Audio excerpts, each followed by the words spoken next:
নমস্কার নমস্কার সকলকে। আজকে আমি করতে চলেছি সরস্বতী পুজো লুক। এখন মার্চ, যাই হোক, আমি না ওই যেটা সেজেছিলাম সেটা আর কি শেয়ার করতে চলেছি। তো আজকে আমার মনে হলো একটু বক বক করবো, সেই জন্যে। আর এখানে আমি এইরকম কেন করছি, because I am crazy and I love to B crazy. তারপরে দেখো, আমি এরকমভাবে শাড়িটা পরেছিলাম, আর পরেই বলে আই গেস।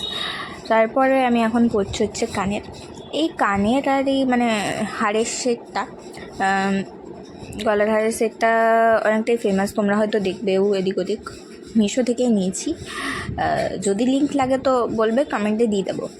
অ্যান্ড দেখো, এখন আমি পরছি হচ্ছে চুড়ি। এবার ব্যাপারটা হচ্ছে যে এমন আমি এক গাদা মেকআপ লাগাই। একটা না আমি কনসেপ্ট দেখলাম, কিছু কমেডি ক্রিয়েটার্সরা করছিল, সে হচ্ছে ব্রাইডাল মামনি। আমি একটা কথা বলতে চাই, কেউ সাজতে বেশি পছন্দ করে, কেউ কম সাজতে পছন্দ করে। যদি একদম কম সেজে নিই, তাহলে গোটা দুনিয়া মিলে বলবে তুই তো সাজিস নি, তোর একটু বেশি তুই খালি বোঝাতে চাস যাতে আমরা বেশি সেজেছি, তুই অলরেডি বিউটিফুল।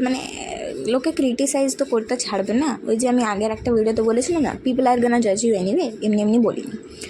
তো আমি এখন আরেকটা গড়বড় দেখছি যে যদি আমি বেশি জুয়েলারি পরে নিই, কিন্তু কোনো মেকআপ না করি, শুধু কাজল, একটু আইলাইনার আর লিপস্টিক লাগিয়ে নিই, আর টিপ যদি পরি বা না পরি, যাই হোক, আর যদি ভুল করেও আমি কোনো কিছু গলার হার বা চুড়ি, আংটি, বেশি জুয়েলারি না পরলাম, উল্টে মেকআপ করে নিলাম, একটু নো মেকআপ লুক বা এক গাদা মেকআপ করে নিলাম, লোকে আমাকে তাও বলবে যে ভাই তুই কম সেজেছিস। আমি জাস্ট বিকজ জুয়েলারি বেশি পরেছি তার কোনো মানে নেই যে আমি একটু বেশি সেজে নিয়েছি।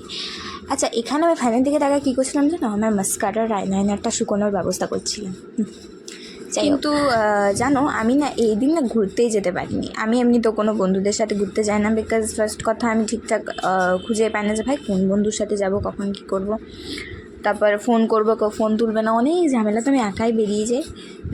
আর সেই দিন একাই বেরিয়েছিলাম, কিন্তু আমার এত গরম লেগেছিল যে আমি জাস্ট বেরিয়ে আমাদের সামনে পাড়ার দুটো ঠাকুর দেখে আমি জাস্ট চলে এসেছি, ব্যাস। পরের দিন হালকা সেজে গেছিলাম, সেই দিন বরং আমি বেশ শান্তিতে ঘুরেছি। শিব মন্দির গেছিলাম, তারপর সরস্বতী ঠাকুরও প্রায় আমাদের চত্বরে যত আছে দেখেছি। আর আমাদের এখানে একটা কালী পাহাড়ে মেলা বসে, সেখানেও গেছিলাম, একটা ভাইকেও নিয়ে গেছিলাম, ফুচকা খেয়েছিলাম, সেদিন মজা হয়েছিল। আর আজকে পুজো তো হয়ে গেছে, তো একদম ধীরে ধীরে সাজছিলাম নিয়ে, যাই হোক, এত কাণ্ড করেছিলাম। এখন আমি লাগাচ্ছি হচ্ছে মেকআপ ফিক্স, সবই লাগিয়েছি, অল্প অল্প লাগিয়েছি। হ্যাঁ, সব লাগিয়েছি বলতে ফাউন্ডেশন, কনসিলার, ব্লাশ কিছুই লাগাইনি আমি। তোমরা তো দেখতেই পেলে, ফার্স্টে অ্যালোভেরা জেল লাগালাম অ্যাজ আ প্রাইমার, তারপরে মেবলিনের ফিটমি ফাউন্ডেশনটা মেবি আমার ডার্ক স্পটসগুলোতে লাগিয়েছি, বাট ঠিক করে প্রসেসের দ্বারা যতক্ষণ না আমি মেকআপ করছি কোনো দাগ ফাগ থাকবে না, ওটা মনের সান্ত্বনা দেওয়ার জন্য আমি লাগিয়েছিলাম, বা বলতে পারো যাতে ওটার এক্সপায়ারি ডেট বের হয়ে যাওয়া পর্যন্ত আমি যাতে ওটা টাকা উসুল করতে পারি, সেই জন্য আমি লাগিয়েছিলাম। দ্যাটস ইট, ঠিক আছে। লাগালাম নিয়ে তারপর আমি কী করেছিলাম, তারপরে কাজল পরলাম, আইলাইনার পরলাম, মাস্কারা লাগালাম। আচ্ছা, আমার ফাউন্ডেশনের শেডটা কিন্তু এখানে 330, আমার বোধ হয় 335 শেডটা একদম পুরো ম্যাচ করবে। বাট যাই হোক, আমি এক শেড লাইটার নিয়ে নিয়েছিলাম ভুল করে, তো সেটাই করছিলাম, লাগাচ্ছিলাম। অ্যান্ড এখন ফিক্সার লাগিয়ে নিলাম।